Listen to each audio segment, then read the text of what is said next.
Well, apparently, at some point, the video that I was going to show, my phone got flipped while doing the video. So, that's interesting. Let me grab my cup of coffee. Alright. So, this morning's walk around in the garden. Thai basil is perking up nicely. Got enough mulch on there that it's holding soil. Holding moisture very well. Micah's little flowers are doing well.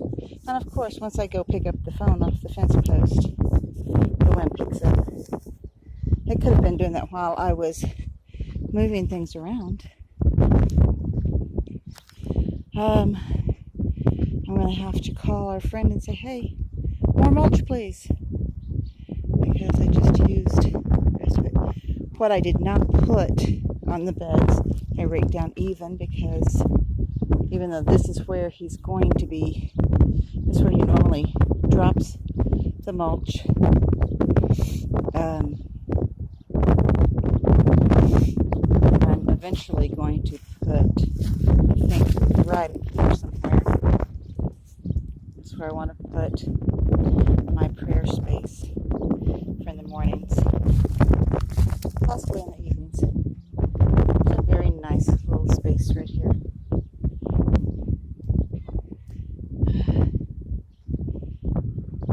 I need to figure out what's going on with that hose. It's got a leak so that there's not enough water pressure coming out the sprinkler.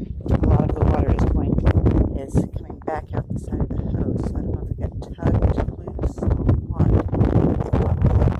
But the grass doesn't mind. Those two beds definitely don't mind. I've got this trio of beds.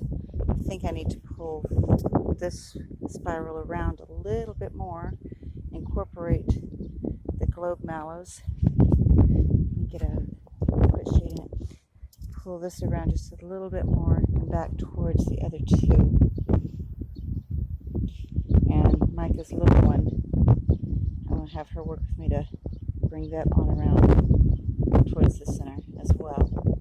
See if we can have the three of them meet in the center. Yesterday evening, as I was working out here, I realized there are tire tracks on either side of this olive tree. So, to protect the baby olive tree, I'm going to get to work on the next spiral, and it's going to be here. I was planning on it being a little bit further down in the garden, but I'll put it here. And then I will just ask my friend if he can, when he's bringing mulch, if he can just drop it here in the corner. That way he doesn't have to try to pull in. He can just, I'll put a couple of railroad ties right there, and then he can just back in on this space and dump it. And that'll give me more room to work in here. So I'll do a spiral around that little olive tree, a spiral around this little olive tree, and then the third spiral there. But Micah and I rolled this big stone over here from the other side of the garden for this spiral so that people know, they can't drive there. Got to protect the baby.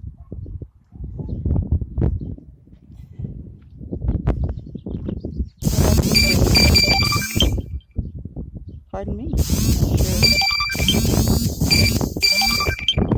There goes again. My phone's getting happy with the messaging.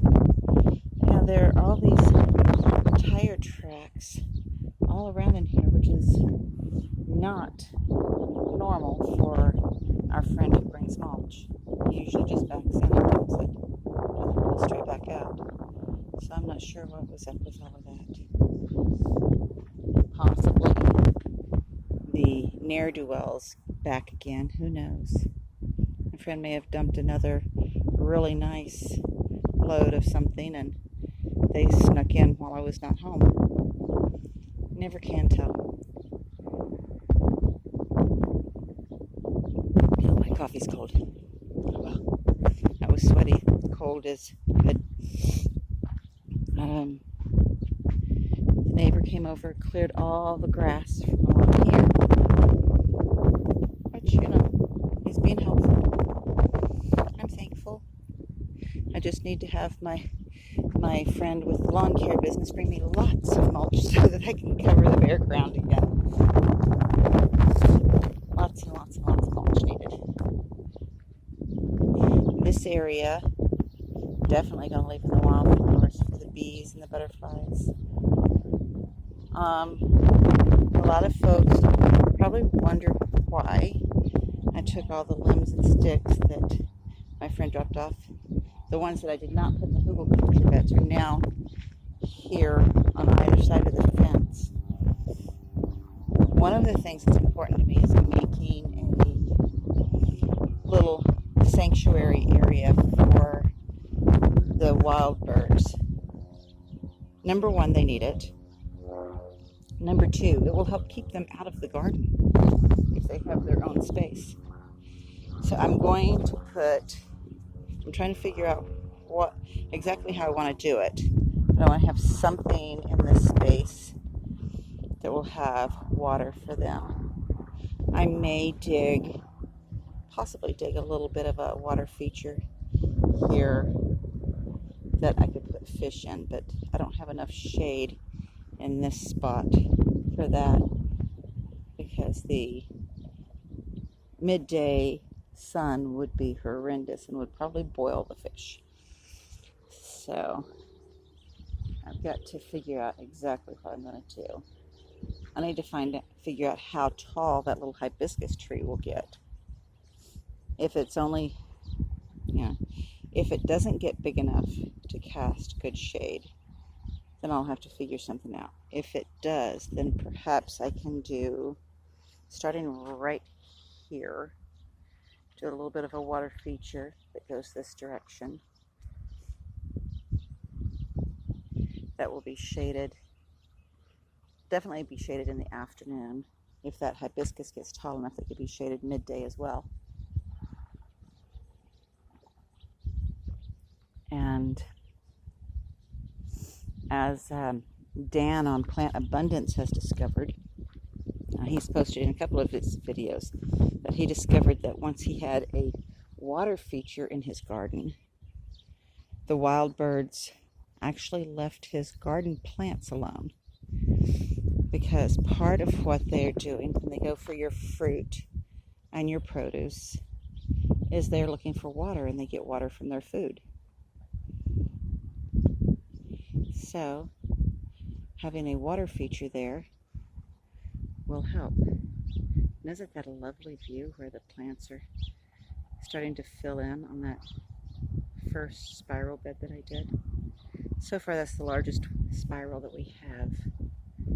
I think with those other large stems, maybe I can manage to get a couple more fairly large spirals.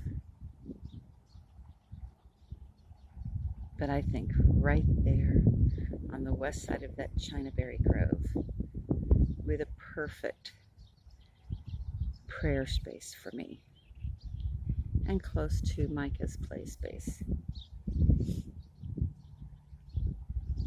It's coming along. I do need to get this timber out of here. I think there might possibly be 4 pieces of, let me see, 2x3s maybe, 1x3s. There may be 4 pieces of them the same length that I can, tall enough that I can use them to make an arbor for the grapevine over in the main yard. Because I've already got something I can use for the top of the arbor. I just need the legs.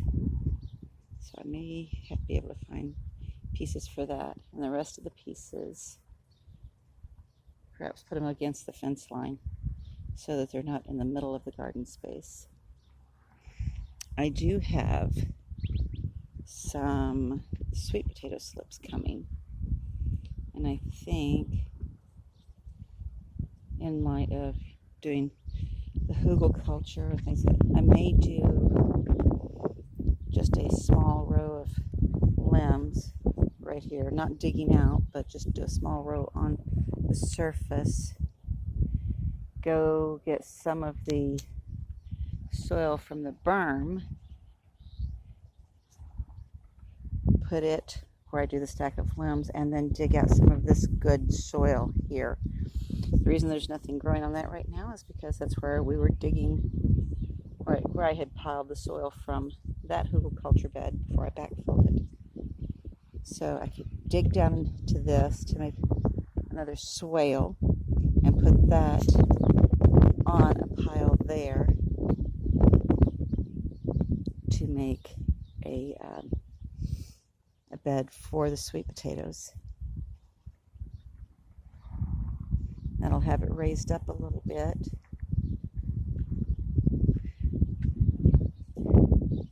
Yeah, I think that's what I'll do for those. So that'll give me a third swale on this, so that that will help to catch the rainwater when it comes in. And I will have it, instead of having it being a dug-in hugel bed, I'll have it backed with brush and the soil in front of the brush, so that there's plenty of soil for the sweet potatoes to grow in, but the wood there for the water catchment helps soak in the water for later in the year. I think that's what I'll do. So when I'm out here doing the video on my phone, it helps me think what I plan to do. I did get that last load of mulch that he brought in. I got that here. I just finished watering that in this morning. Found some more lovely stones in that mulch that he brought. So I pulled them out as I was spreading it. Spread more mulch around here on our pathways. Put a little bit on top of the beds where mulch had been sliding down the sides with whatever birds have been in here digging. Slowly but surely, this garden is coming along. This little squash is filling in nicely. And this cantaloupe will be spreading out soon. And this little squash is starting to come along. The salvia is beautiful. I do love having flowers, especially the medicinal flowers, in the garden with everything else.